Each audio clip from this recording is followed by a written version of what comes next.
sure that we talked a little bit more today about, what are the phases of disaster, when and how you should get involved, and then also kind of dabble into a little bit more about how FEMA does business.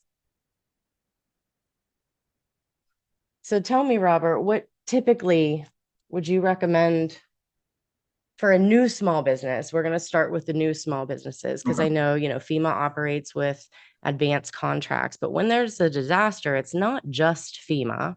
It is your state and local agencies too that get a flow down of that money, right? So talk to Yes. us just a little bit about what that looks like from the agency perspective when that So when, happens. And so when it comes to FEMA, a disaster is declared.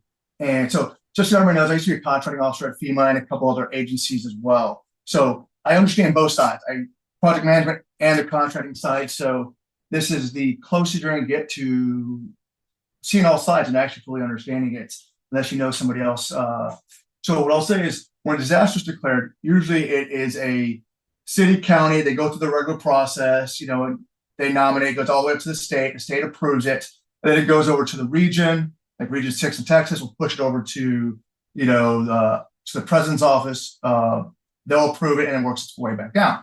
That's the simple way of putting it.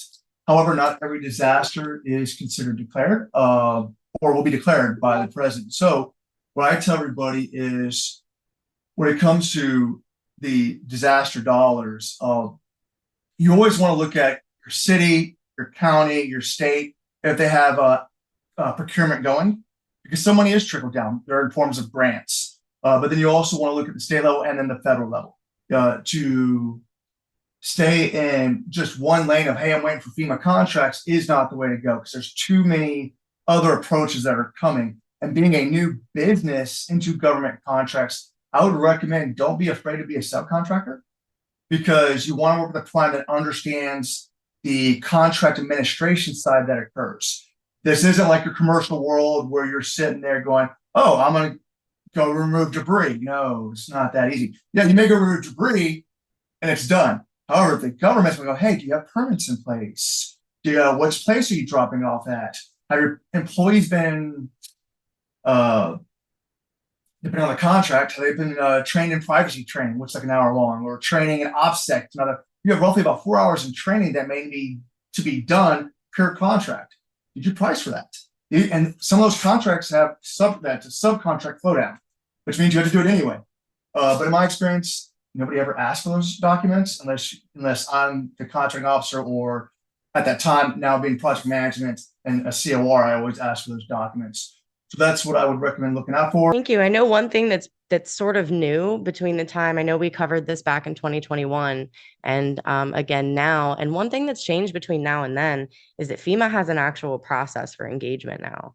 They have a form on their website that you can submit your information, especially, if you are interested in a specific disaster. So they have made a little bit more of an effort that I'm pleased to say I've seen in recent years. Where that information goes, I have no idea. Bingo. I'm going to tell you on that one. So this is what happens. Disaster kicks off. We have roughly about 100 contracts or strategic sourcing contracts already in place. It's like ambulance services and a couple others. And I have that list. So, but when a disaster hits in the first 150 days, they usually go to those. And then after the 150 days, you compete for small business in the local area set aside. Sometimes they'll do it before the 150 days. So when someone goes, oh, I put my information in, I laugh because what you do is you have somebody that's a program analyst or a project manager on a lower level goes, oh, we need fencing. And they're going to go search sam.gov, or DSBS to see if there's somebody there. But if they're not experienced, they're going to Google and that just becomes a whole nother nightmare. So definitely be in DSBS, have your SAM completed as well. And that is the best way to start.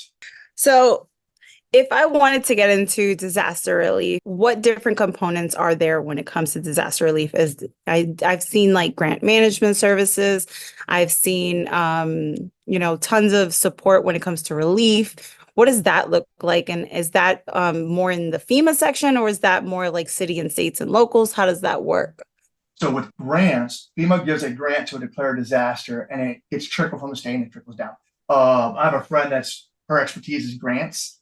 If you can Mhm. make that expertise, I 100% recommend it. There's more money in grants going to the state and the county and the cities Mhm. contracts. That's Grants amazing. is huge. Uh, Definitely recommend that because why just pursue federal when there's other things? If you're looking at like the housing mission, that's a federal mission. We've done state missions. Mhm. We've done state missions. They didn't work out the best because we're trying to train an entity, a state, on how to do it, and they've never done it. And Correct. so there's a couple disasters I won't mention that came up, and it had transition back to FEMA. But that's just business. You give them an Yeah. opportunity, see if they can handle it. If they can't, that's okay. I mean, at the end of the day, we're all here for the survivors, the applicants, the occupants, the people that have been devastated by the disaster, to make them whole the best within the laws that are done through Congress to say what we can and can't. Very nice. Okay. I think I have one more question. Go ahead. So when you're registering in SAM, it automatically asks you if you are, willing to be part of the disaster response and things of that magnitude. Can you explain when people check that box, what does that mean for them? All right. So what it is that you check this great box, and it's actually FAR Part 26.205. It's called the Disaster Response Registry. And so I've already popped that over in the chat. It breaks it down on sam.gov. And it's a list of potential vendors that are available. Here's the kick. When I was a contracting officer, I was at Region 6 in Denton, Texas. We had our own list, Excel spreadsheet or everything. We can go to sam.gov, pull that, the disaster registry list. The kick is you're a company in New York and you want to do work in Texas. Let's say Harris County, Houston areas had a disaster. Well, you've been in New York, the odds, we're looking at local areas set aside first. So it's the declared counties first, and then it goes to the state, but there has to be, it's a local area set aside determination that I would write up, go, hey, nothing's local. It goes to the contracting officer, they approve it. That's usually how it works. That's pretty cool. Okay. Was So actually what my question was about was how, the local area preference. And sort of, is that still the case where FEMA will always go to the state in which the disaster is in before So, they would ever venture out of state? and that's FEMA's pivot to strategic to contracting, the ton of contracts, right? That, for example, the housing mission, that's not local. That they picked I want to say 6 or 7, and there should be repeating that soon, but vendors to support that. Mhm. Now the law does say yes, you can, but I believe it's either the head of agency or the head of contracting can sign off and say no, we can go this route. So that the local area set aside still does exist, and you're talking about FAR Part 26.206, which I'll post in the chat there for you, where it says you're supposed to do 50% within the local area if you're a prime contractor outside the area, or you're supposed to hire within. One of the clauses talks about does 50% of your employees, you as a company, do 50% of your work from that area. So if you're at a salmon dot, and if you're in sam.gov in New York, and you're in Louisiana doing a disaster, you have to prove to FEMA, you're supposed to prove to FEMA that you have a business there and providing 50% of your work there. I've never dealt with that. I've never seen it. I know it exists. So that's always a good question. There's an exception to every rule. I've definitely come to learn in my Well, as long um, when I was a contracting officer and even as a project manager, as long as you could write or put a determination saying this is why we're going outside this rule, and you have your layers of approval, you're going to be fine because you have to look at what's in the best interest of the taxpayer dollar. I'll tell you one disaster I was at. The subcontractor was price gouging. I mean, like to find an electrician, they're charging $200 to $300 an hour. You're like, no, just put somebody on staff and let's move forward. So, and that's the modification that happened. So you come across with it, companies will try to price gouge. And if you as a contracting officer cannot determine fair and reasonable, that's when you would sit there and look at going, outside the local area, other counties, or throughout the whole state. And that has happened when I was a contracting officer I'm gonna say about 30 to 50% of the time I had to do that because you saw the outrageous increase in price. Sounds a whole lot like somebody sourcing it and doubling the price and submitting it to you, doesn't it? Well, listen, man, that's a sensitive subject. No, because people, no, there's a lot. Some people call it the middleman theory or middle woman theory, philosophy that exists. It happens. I'll tell you, when I was at the Bureau of Engraving, we have a facility and we asked for laundry services. Very simple. Well, all these companies around the US said we could do it. I'm like, do you own a facility in Fort Worth? Oh no, we're going to subcontract to the local business that's there. Well, couldn't determine fair and reasonable. I was a contracting officer. We went with a large business. That was the Bureau of Engraving.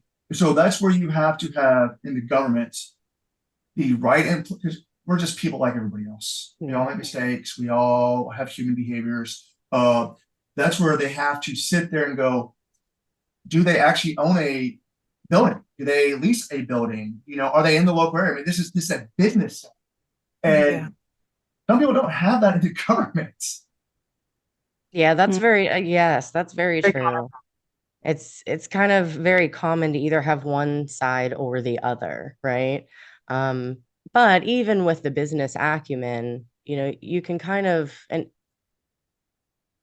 you can kind of understand the human on the other side if you know how the acquisition process works. And also, I would be remiss if I didn't mention the agency's supplemental rules, right? Because, you know, FEMA has different procedures than the VA. You know, VA favors veterans, whereas you just heard Robert say in the instance and use case that, or the case study that he provided, the small business didn't get the contract, lost the contract to a large business because they didn't have the facility. So, I mean, that's a good use case. You're not going to win them all. And that doesn't mean to stop bidding, but also something else to take into consideration when it comes to FEMA. Robert did mention subcontracting. So I'm going to pop in the chat for you guys the incumbents and the information on the list of FEMA advanced contracts. And you'll notice on that list, you know, they have more than one vendor providing an item in each major geographical area that there's a disaster. So those are kind of extended term length contracts. How long are the advanced contracts now, Robert? Are they 3 years, 5 years? They get a base in 4 usually. Some will get extended because, you know, they put a bridge contract in place because they couldn't do it.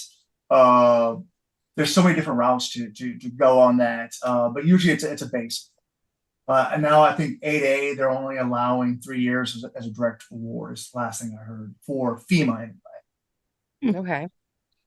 That makes sense. And there's also, let me see if this is still up to date too. When you did the webinar in 2021, Yes. I took a lot of really good notes. Thank you. So I wanted to, I want to check and make sure that the thresholds are still what I have. So back then, supplies was 10,000, services was only 2,500. Has Yes. FEMA come up to 35 yet? That's all still No. 25. And then 2,000 for construction. Now, when a disaster does happen, FEMA can increase it to 20,000, but that's usually a memo that will come out for the purchase card. And I just posted the strategic sourcing link. This is a public link on DHS. There's nothing private about it. And that's horrible as it says. It was last updated in 2022. So, Government website for you. We're not surprised by the .gov behind it. All right. But I mean, and then during a disaster, the SAP increases from 250K up to 750K. Still, that's it. That's if it's signed off by the head of contracting, they approve that. Okay.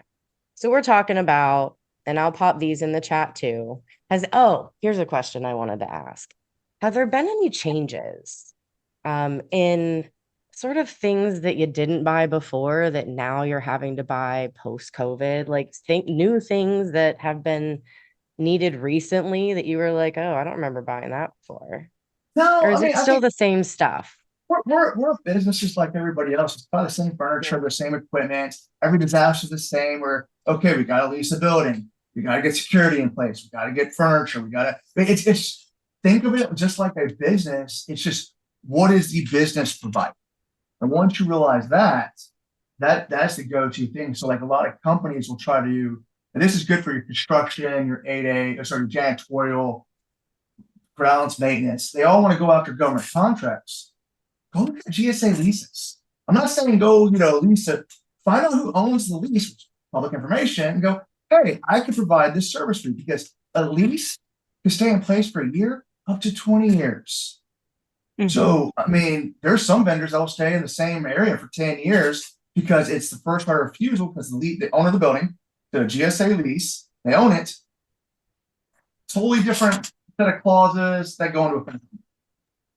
Yeah, and that was one of probably the most recent industries that I have learned, because there's not a whole lot of transparency on how GSA leasing even works. And ultimately, GSA is dependent upon the state laws in the real estate industry. So South Carolina, for example, in order to represent a property that you're not the owner of, you do have to be not only a licensed agent and licensed broker, but that does not apply if you're the building owner. Well, You can negotiate on let's behalf of your own property. if you own the property, that's the same thing even in real Right. estate in Texas. If you own your property, you can negotiate it. Yeah. But if you're representing somebody, you have to be a realtor or a broker. And in Texas, for property management, you have to be a broker. And so, and a lot of states do form that way, not every state. So I Not know every in state, yeah. 2025, I'm going after my brokerage license to pursue those once I decide to leave the government. Nice. And the thing about commercial, though, is that, what's the best way to put this? In commercial, you're not part of NAR, which is the National Association of Realtors. You can actually be in Illinois and represent a property in what's it called in Arizona. I mean, commercial is a whole different beast compared to residential. Huh. That's Yeah. actually very interesting.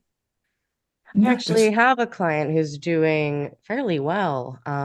She owns a couple of properties. She provides, I guess that there are apartment complexes that she has, that she leases out. People come and stay with her. It's like a home away from home. And she's doing really well with leasing those out, short-term and long-term stays, to the government. So you never really know. You just have to kind of dig into the data and follow the money to the customer that's doing the buying, and you'll be surprised at all the different ways. The government, like Robert said, is just kind of like a business. In your business, you need certain software tools to run your business. You need this vendor, that vendor. You need a CPA. I mean, the list goes on. So definitely do your homework. And I also, in addition to property leasing, I'll say, here are some additional items on the list of things that FEMA buys over and over and over again in a disaster. Children products, infant, toddler products, like diapers and things, plastic sheeting, tarps, blankets, comfort hygiene kits, water, meals, forklift rentals, mobile homes and units, durable medical equipment for those of you in medical products, kits, cargo vans, security guard services, Robert mentioned earlier, generators, cots, joint field office kit. Speaking of generators, I once worked with a client who his entire job was picking up the generator, driving it to the disaster site and hooking it up and going home. That was literally his job. He enjoyed that job very much and got paid well for doing it. Joint field office kit, leased copiers, leased generators, recreational vehicles, consumable medical supplies and kits, office supplies, shredding bins, portable toilets, sign language. That one I definitely was a little surprised. Yeah, I didn't see Yeah. that one. Okay, all right. Temporary Actually, no, labor, there is janitorial. contracts. There is What is it? contracts for language services. Yeah. Ah. The big one is actually if you have a marketing company or multimedia company. I was just on a source selection for Hermit's Peak, and the vendor was chosen, and we did that for COVID. I mean, there's the government, you name it, we buy it. Just about buy it. I mean, so. But everything's out there. It's just the thing is like, okay, so I'm in Dallas. Mhm. Reason, and this is what I tell people, other small businesses that I've talked to. I'm like, there's no reason for me to go chase work in Virginia. Dallas is freaking huge. We have a bunch of multiple agencies. Mm. There's San Antonio, there's Fort Hood, or sorry, Fort Cavazos now, and there's a couple other bases. My thing is start locally where you're at and then grow from there. If you're a service-based industry, like you said, make sure you have your taxes done right, your accountant, make sure they know, because, just because you live and work in Texas, that's where your business is at. But what if you want to go do work in Nebraska? Do you have the franchise tax up there, the sales tax? Are you considered a what's the state called, a foreign business entity is what they call it? And so, do you have that license? Do you have the permitting for construction? These are all things you have to look at. Your taxes are different.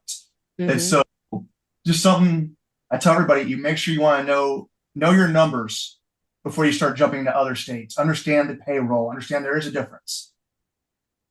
Yeah, there definitely is. That's a really good point, and not one that's actually brought up very often. So thank you for that. No problem. The other thing is your subcontracting contracts are totally different. And what I mean by that is in Texas, if I subcontract to somebody and they have a homestead and I try to go sue them, I'm not getting shit because they got a homestead. I can't take their property.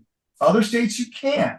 So you want to know what the rules of the business is and the contracts of what you can get based on liability, or if a company reneges or decides to breach their contract. I would recommend asking for a bond or a insurance to make sure they have insurance you can do a claim against. And expect the same thing to be asked of you. I know Oh, 100%. construction, Yes. you certainly have to be bonded in construction. Well, the rules state by state can vary. So I definitely can concur with that. Start with your local area and sort of branch out. Um, and Tasha, you were going to say something? I'm sorry. I didn't mean to cut you off. No, you're fine. And my question had nothing to do with any of this. I had I just really wanted to kind of generalize it and just say and start up the topic of what do we feel is some of the biggest challenges that FEMA's facing going forward, and what small businesses can do to be a part of that change and solution, and overall, what are the goals going forward for FEMA that we should definitely be aware of and kind of, focus on. Well, so that's a good question because every disaster is going to be a little bit different. You got political climates, everything's gonna be different. I mean, and the magnitude of it, it's different. So the best thing that a business can do is don't wait for a FEMA contract. Do your job. Go. If you do printers and copiers, that's your piece. That's what you go do. And if the opportunity becomes available, then go attack it. Go do it. Go attempt. But to sit there and wait for it to come, it's gonna walk right past you. There's too much going on. But I mean, the biggest thing is and you'll know when a disaster. You can go to the FEMA webpage actually. They FEMA declared disasters, see by state, and they actually do newsletters of when they actually are declared. So if you see a disaster is coming potentially, you'll hear it in the news. The first question is, where are you at? And then what businesses do you know in that area? Do you know somebody that you can have out? That's how everybody all the time. You don't always have to perform. You could be a company that finances a small business in that area.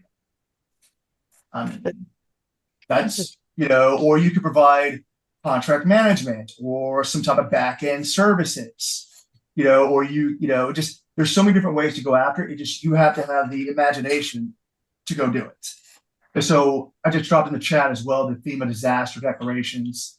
So if people want to look that up, they can. Awesome. Thank you. I'm going to pop that into the comments. This is nice. Oh, look at that one.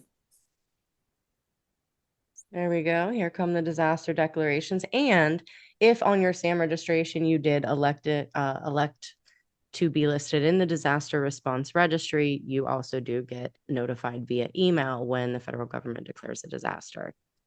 Question about sourcing, Robert. So I know recently you were working on a couple of contracts, and it seemed, and this could have just been my perception, but it seemed like maybe there was low participation.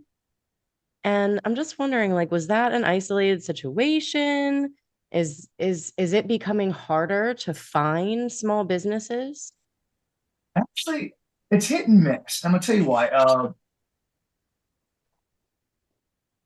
It's hit and miss because it comes down to location, and then does the individual saying I need this, and the government understand that local area. What I mean by that is they'll sit there and say, "Oh, we need copiers for 9 months." Well, since COVID, from my understanding, the multifunctional device copier industry has completely changed, where they used to have a bunch available and they would just lease them out. We can do 9 months. Now they're wanting the government, from my experience, either to A, buy them or lease them long term over 5 years. Well, that changes Right. everything. And so Yeah. that's one thing I've noticed in industry that's changed. And that's just personal experience because I've worked on some of those. Uh, like depending on where you're at, security's hard to get. You'll have to buy per diem and different things like that. So I mean, it just comes down to location. Like I'll tell you, in Hermit's Peak, finding facilities was very hard because there wasn't a lot to Wow. choose. And then Yeah. if there was, what's the price? We had to put money in to fix it. Because you got to think, basically, the best way to look at disasters is FEMA comes in and sets up an office. When they set up that office, it's anywhere from usually 30 to 150 days. That's the initial onset of a disaster, your response. And then you go into what's your recovery side of it. And recovery, that depends. Now, when you start seeing long-term recovery, so they'll develop what's called an LRO, long-term recovery office. We've been in Austin, Texas, since Hurricane Harvey. We've been in Louisiana, Baton Rouge, since Katrina. We still have that same office. So those are your long-term recovery offices. And so what happens is a disaster happens, and we know, oh, this is going to be longer than normal. They go, we're going to look now, because what happens is disaster happens, you deploy people that are in FEMA's cores, you deploy your reservists, and they're like, oh, let's start getting local hires. Once you see local hires getting posted, that's when you know it's probably going to turn into maybe a longer term office. And then you're going to start seeing what's called PENS or USA jobs get posted in that area. It's a gem of information. Then when you see that, it's going to be a long term. That's a Uh, gem of information, that's guys. I USA hope you're taking jobs.gov. notes here. Uh, but see, that's strategic level thinking. That's so you got to think FEMA goes there to start. You're there. FEMA initially starting a business, then shuts the business down. Sometimes that business goes longer. And so, like, I mean, even though we still have the same building since Katrina, we're not working Katrina active that I'm aware of. But we are working a couple of disasters in Louisiana. I mean, I was there recently for about 6, 7 months, working some housing missions. Housing missions are supposed to be 18 months. That's it. Some have turned into 3 to 4 years. But that's between FEMA and the state to discuss that in the counties and the local cities. So it's interesting to see how that all impacts. I think what's unique about FEMA is there's just the, I guess not FEMA, but the emergency management space. There's just so many moving wheels and there's so many ways to engage. What the only thing, if you take nothing else away from this session, the only thing that you want to be sure to remember is don't wait for the disaster to get started, right? If you're not registered in SAM, get registered in SAM. Check your little box for disaster relief. Now, and the last question in closing, when you are sourcing, let's say word hits the street, there's a need, and you do your market research as you have to. You're looking, you said in SAM and in DSVS. Are you looking only for people that are in disaster response, or are you looking for any small business that's in the area that can do it? Actually, do you want to play a game? You want me to show you I how I love do it? games. Yeah. All right. Yeah. All right. So what I need you to do is go to DSVS. I'm gonna send you that link. Oh, So this is God. how I teach my project managers, contracting officer representatives when you're doing local area set aside search. So and then we're gonna play this game. So All right, let's here are play. the 2 links. All right. So which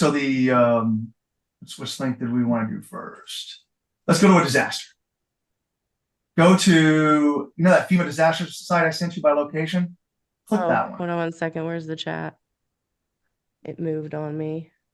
Oh, okay. Oh, So I want you to click that link first. I want you to go to the disaster link first. wait, that's the link that it brought me to. There should be The one above it?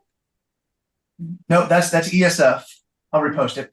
This is the Nope. link that Nope, I just resent it to you. Actually, no, that's the wrong one. Let's see here. went to the same place. I was like, I know this site. Yes. Yeah, I spend a lot of time on that site. Oh, I'm familiar with this one. Very familiar. We've done a Okay, couple try that of one. sessions. Should be All definitely. right. All right, cool. So what we're going to do is let's go 2024. So year start 2020. That's all I care about. Okay. Let's hit search file. Just search. Hit search. See what comes up. Scroll down. All right. So latest one, Oklahoma, right? April 6th. That looks good. Fire management. Pick it. Let's go with that one. This one? So scroll down. Let's see here. Keep going. Click on that disaster areas. Designated areas? Yep. Click the disaster areas. All right. Scroll down.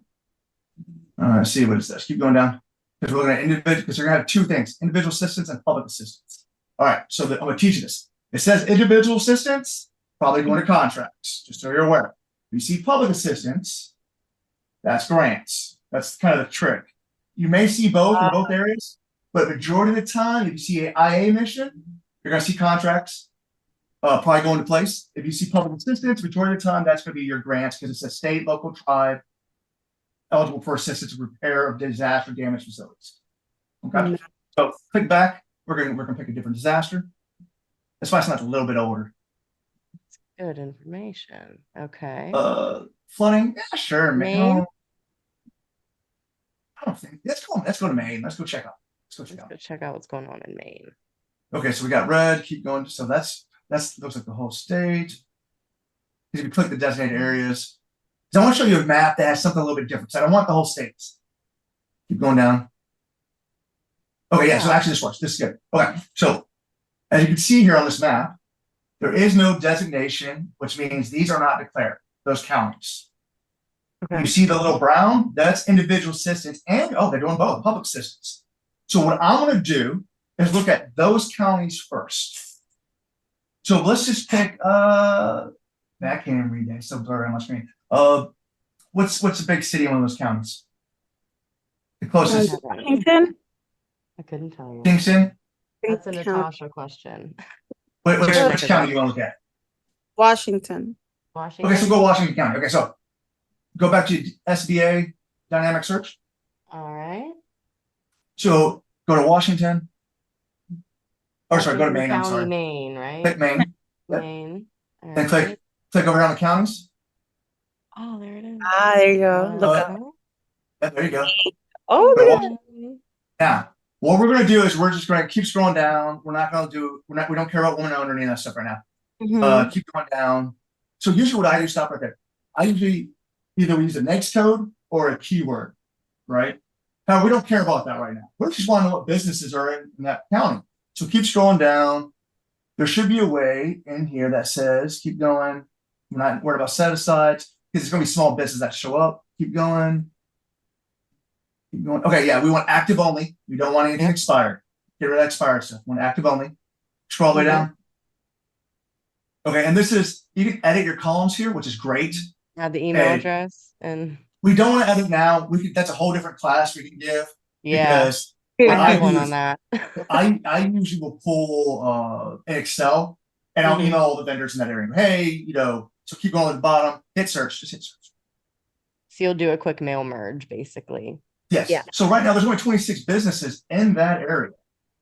That's it. Wow. That's it. So if I'm looking for construction, in construction, so this is the stuff that, I'll look at, but, I'll use a keyword or a next code to see if they can provide it. And so I use an Excel, I pull all the information and then I see if they can actually do it. So like if you click on, you can click on any one of those, it doesn't matter. I'm clicking on this one because they filled out their profile and didn't leave it blank, by the way. Yeah, keep going down. And so, you'll see all their set asides. This guy's in a hub zone. Actually, they just got out of the hub zone, so they must have moved. Keep scrolling. Or the map changed. The map Well, the map change, updated that's true too. not too So long they're ago. Yeah. obviously the construction keep going, but they don't need bonding. They didn't fill that out, but this is next codes we search for keywords right there, roads, water. Those matter. Those keywords matter. Another route is if you go to usaspending.gov. It's my Hey, favorite. Snob, that's your other favorite one. My My favorite. favorite. All right. Go hit search award data. Yep. We're going to do 2024, FY 2024, 2023, and 2020. Let's go 22. Let's find out. Market research is good for 18 months, but hit ward. We don't care about ward. Leave all the ward stuff. You can hit ward type. You can hit it ward type if you want. We can do contracts. By the way, you can look for grants too, so you guys know. Oh, we do actually have someone that had a question about grants. When it comes to grants, are the FEMA grants for small businesses and local residents? They are usually they're for the state and the state that I'm on. I don't usually deal with grants. It's a whole different area. Yeah, And the I grants don't- are for them to obtain funding for disaster relief within the states and localities. Yeah, So so you'd be going to the state to get that to go after those projects. So as you can already say, you're looking at Maine, go hit the county, and you can you don't have to do the county, but you can do Washington if you want. It doesn't matter. If you scroll up, you have place of performance, and then you also have recipient. But if you hit add filter, so we're going to do place of performance. yes, because we I all don't know that we're gonna want a local. Yeah. Yeah, I mean, and the thing is, just because it's Usually local, recipient location. We don't doesn't have mean to they put. can look for it. Yeah, we don't have to put the county. Yeah, we'll just do place of performance. Yeah. You've already added it. Go all the way down the bottom and hit search. All right.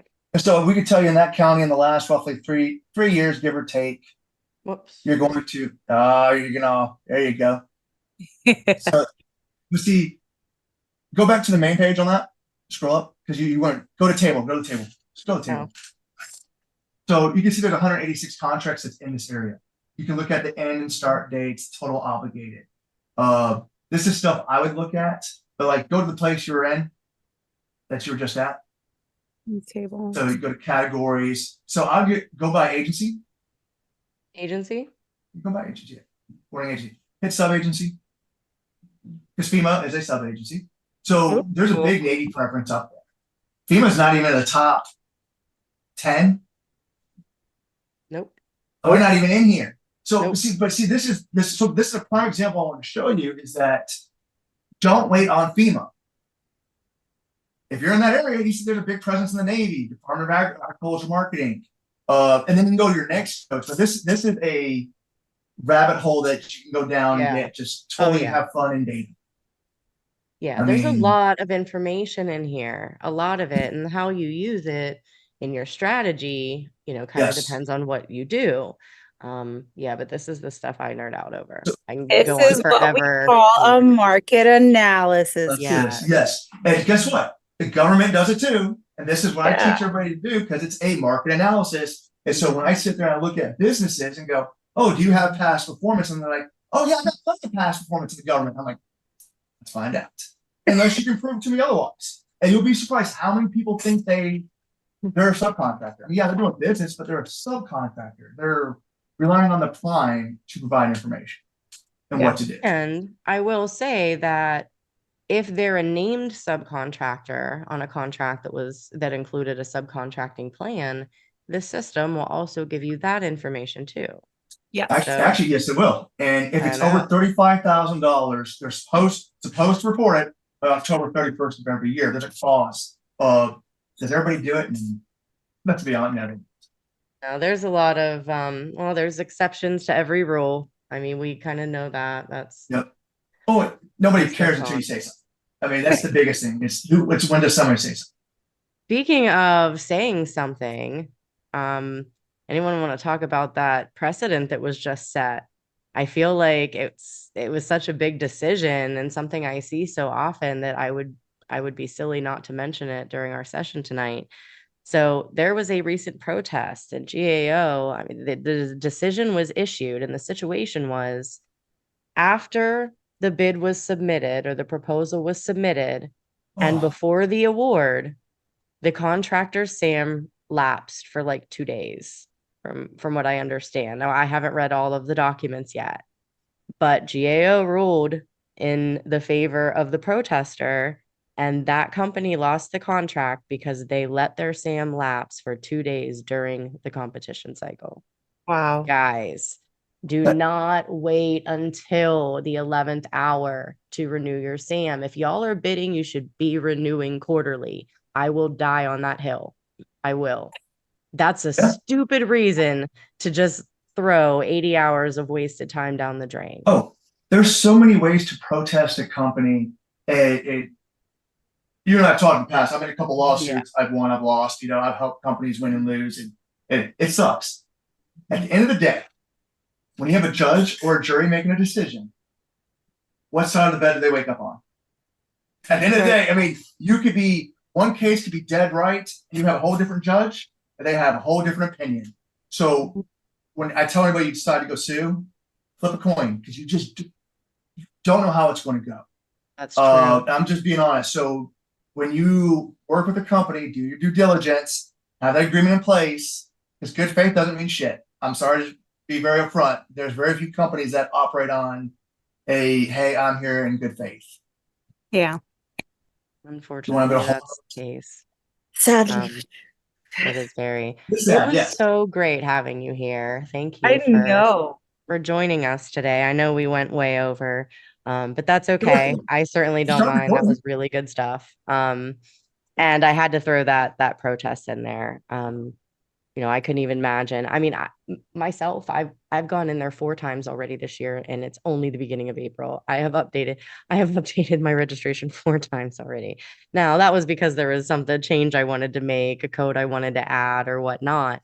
But yeah, I had to make sure to squeeze that in there at the last minute. So I can't wait to plan another session and have you back, if you're willing. We would love to have you. And we're gonna go ahead and call it an evening, guys. Thank you all for joining us. So we look forward to talking with you then, everyone. Bye, guys. Have a great weekend. And we'll see you Bye-bye. next week. See you later.